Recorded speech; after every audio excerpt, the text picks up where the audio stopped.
Max తల్లి, మమ్మల్ని వదిలిపెట్టి వెళ్ళిపోయినావా తల్లి? మమ్మల్ని వదిలిపెట్టి ఎట్లుంటున్నావురా? కానరాని లోకాలకు వెళ్ళిపోయినావా? ఏ దారి పట్టుకుని చూడాలి నువ్వు ఏ దారి నుంచి వస్తావని మమ్మల్ని ఇంతగానో మురిపించి అలరించి ఎట్లా వదిలి వెళ్ళిపోయినావు? నువ్వు ఇక మాకు కనిపించవన్న బాధ, నీ జ్ఞాపకాలు మర్చిపోయి మేము ఉండలేకపోతున్నాము. ప్రతిరోజు నువ్వే గుర్తొస్తున్నావు. మేము ఏడుస్తుంటే ఎందుకు ఏడుస్తున్నావని పైకెక్కి నువ్వు కూడా ఏడ్చేవాడివి కదా. ఇప్పుడు ఏడుస్తుంటే ఎవరు చూస్తున్నారు? ఎప్పుడు వస్తావు? నీ చిన్ని చిన్ని అడుగులతో మా జీవితాల్లోకి వచ్చి మా గుండెల్లో నిలిచిపోయా. ప్రతి ఉదయం నీతోటే స్టార్ట్ అయ్యేది, ఇప్పుడు ఎలా స్టార్ట్ అవుతుంది? నువ్వు లేపితేనే మేము లేచేవాళ్ళం కదా.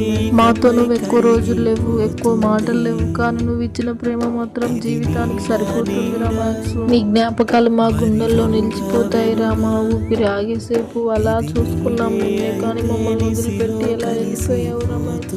ఎంత అల్లారు ముద్దుగా పెంచుకున్నా నిన్ను మాకు చెప్పకుండా నిశ్శబ్దంగా ఎలా వెళ్ళిపోయావు? నువ్వు మాతో చేసిన ప్రయాణం ఒక చిన్న భాగమే కావచ్చు, కానీ నువ్వు చేసిన పనులు మా గుండెల్లో నిలిచిపోతున్నాయి. నువ్వు మాకు దూరం కాలేదురా మ్యాక్స్, మా గుండెల్లో నిద్రపోతున్నావు. ఇప్పుడు ఇంట్లో నిశ్శబ్దమే, నీ పాదాల శబ్దం వినపడకుండా పోయింది. నీ పేరు పిలిచిన ప్రతిసారి నువ్వు ఉరుకొచ్చే శబ్దం కూడా వినపడకుండా పోయింది. నువ్వు మా పెట్ కాదు, నువ్వే మా శ్వాస, నువ్వే మా కుటుంబం రా మ్యాక్స్. దేవుడి ముందు నీ ప్రాణాలను వేడుకున్నాం, కానీ విధి ముందు మా ప్రేమ ఓడిపోయిందిరా మ్యాక్స్. నువ్వు లేవని గుర్తొచ్చిన ప్రతిసారి మా గుండెలు పగిలిపోతున్నాయి మ్యాక్స్. మిస్ యూ రా, లవ్ యూ సో మచ్.